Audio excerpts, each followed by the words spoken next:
Hello friends, எல்லாருக்கும் வணக்கம். இந்த வீடியோவில் ஒரு குட்டி விலாக் தான் உங்கள்கிட்ட நான் ஷேர் பண்ணியிருக்கிறேன். சண்டேனாலே நான்வெஜ் சமையல் தான் மேக்ஸிமம் இருக்கும். அதுவும் அன்றைக்கி நான்வெஜ் எடுத்துட்டா கிச்சனுக்குள்ளேயே நம்ம எப்போ பார்த்தாலும் இருக்கிற மாதிரி இருக்கும். சண்டே அன்றைக்கி தான் ஃபேமிலி மெம்பர்ஸ் எல்லாருமே வீட்டில் இருப்போம். ஆனால் லேடிஸ் நம்ம அன்றைக்கி மட்டும் கிச்சன்லேயே ஃபுல் டே இருக்கிற மாதிரி இருக்கும். சந்தோஷமாக எல்லா விஷயத்தையும் நம்ம சமையல் செஞ்சாலும் ஃபேமிலி கூட நம்ம ஸ்பெண்ட் பண்ணுற டைம் பார்த்திங்கன்னா கொஞ்சம் கம்மியாகவே தான் இருக்கும். ஃபுல் அண்ட் ஃபுல் கிச்சன்லேயே சமையல்லாம் பார்த்துக்கிட்டே இருந்துட்டு அப்புறம் கொஞ்சம் நேரத்தில் வெளியில் டயர்டாகி இவ்வளோ நேரம் நான் கிச்சனில் இருந்தேன் அப்படிங்கிற தாட்டு நம்மளுக்குள்ளேயே தோணி அப்புறம் ஃபேமிலி கூட ஸ்பெண்ட் பண்ணுற டயத்தை நாமளாகவே நம்ம குறைச்சிக்குவோம்.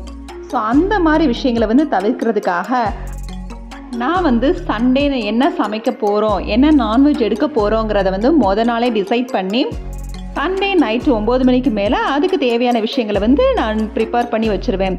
ஸோ அந்த மாதிரி தான் நான் இந்த வீக் மட்டன் எடுக்க போகிறதுனால எல்லோரும் இடியாப்பமும் மட்டன் குழம்பும் அதோட மட்டன் சுக்காவும் ரெடி பண்ண சொல்லிட்டாங்க.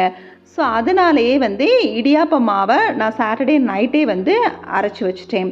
இடியாப்ப மாவு நான் தனியாக கிரைண்டரில் அரைப்பேன். அது புளிக்க தேவையில்லை, உடனே ஊற்றிடலாம். ஸோ அதனால் அந்த நைட்டே நான் அரைச்சி ஃப்ரிட்ஜில் ஸ்டோர் பண்ணி வச்சுட்டேன். அது புளிக்க தேவையில்லை, காலையில் எழுந்திரிச்சோடனே ஃப்ரிட்ஜிலேருந்து வெளியில் எடுத்து வச்சுட்டு அப்படியே ரெடி பண்ணிடலாம். அப்புறம் சின்ன வெங்காயம் சுக்காவுக்கு நிறையவே தேவைப்படும். ஸோ அதுக்காக சுக்காக்கும் குழம்புக்கும் தேவையானது சின்ன வெங்காயத்தையும் நான் ஃபுல்லாக உரித்து வச்சுட்டேன். அப்புறமா குழம்புக்கு தேவையான தேங்காயையும் கட் பண்ணி வச்சுட்டேன். சுக்காவுக்கு தேவையான இஞ்சி பூண்டு பேஸ்ட்டையும் அரைச்சி வச்சுட்டேன். சுக்கா பவுட்ரு எப்பயுமே ப்ரிப்பேர்டாக அரைச்சி வச்சுருவேன். ஸோ அந்த பவுட்ரு ஏற்கனவே அரைச்சதே இருந்துச்சு, அதையும் எடுத்து கவுண்டர் டாப் மேலே வச்சு விட்டுருக்கிறேன்.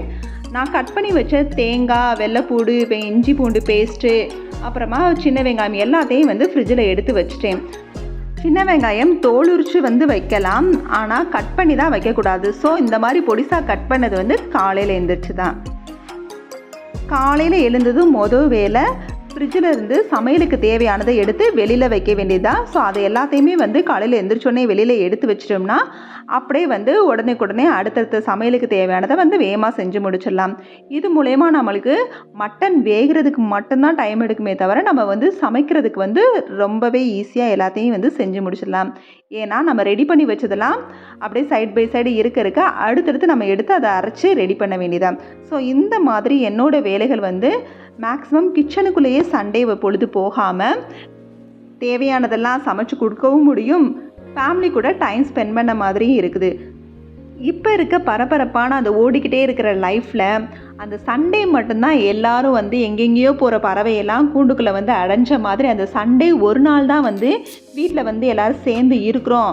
ஸோ அந்த நாளை நம்ம மிஸ் பண்ணாமல் ஃபேமிலியோட டைம் ஸ்பெண்ட் பண்ணணுமே அப்படிங்கிற ஒரு காரணத்துக்காக எந்தெந்த மாதிரி ப்ரீ பிளான் பண்ணி நம்மளுக்குரிய டயத்தை நம்ம சேவ் பண்ணி குழந்தைங்களோடையும் வீட்டில் உள்ளவங்களோடையும் ஸ்பெண்ட் பண்ண முடியுமோ அந்த மாதிரி நம்ம செஞ்சு நம்மளுக்கான நேரத்தை நம்ம ஒதுக்கிட்டு அந்த நேரத்தில் ஃபேமிலிக்கு மட்டும் இல்லாமல் நம்மளையும் நம்ம கொஞ்சம் கேர் பண்ணிக்கணும். Health care, skin care, hair கேர்னு செஞ்சு நம்மளுக்கான டயத்தையும் நம்ம கொஞ்சம் எடுத்துக்கணும். ஸோ இந்த மாதிரி தான் இப்போ நான் கொஞ்சம் கொஞ்சமாக நம்மளோட நேரத்தை நம்மளுக்கானதாகவும் நம்ம குடும்பத்துக்கானதாகவும் மாற்றணும் அப்படிங்கிற மாதிரி மாற்றி இது மூலயமா நிறைய மாற்றத்தையும் நான் பார்த்துக்கிட்டுருக்கிறேன். இந்த பிஸியான லைஃப்பில் இந்த மாதிரி சின்ன சின்ன மாற்றங்கள் தேவைன்னு நான் நினைக்கிறேன். உங்களோட அட்வைஸ் ஏதாவது இருந்தால் அதை கமெண்ட்டில் சொல்லுங்கள். இதோட இந்த வீடியோ முடியுது. இந்த வீடியோ பிடிச்சிருந்துச்சுன்னா லைக் பண்ணுங்கள், ஷேர் பண்ணுங்கள், மறக்காமல் நம்ம சேனலை சப்ஸ்கிரைப் பண்ணுங்கள். Okay, bye. தேங்க்ஸ் ஃபார் வாட்சிங்.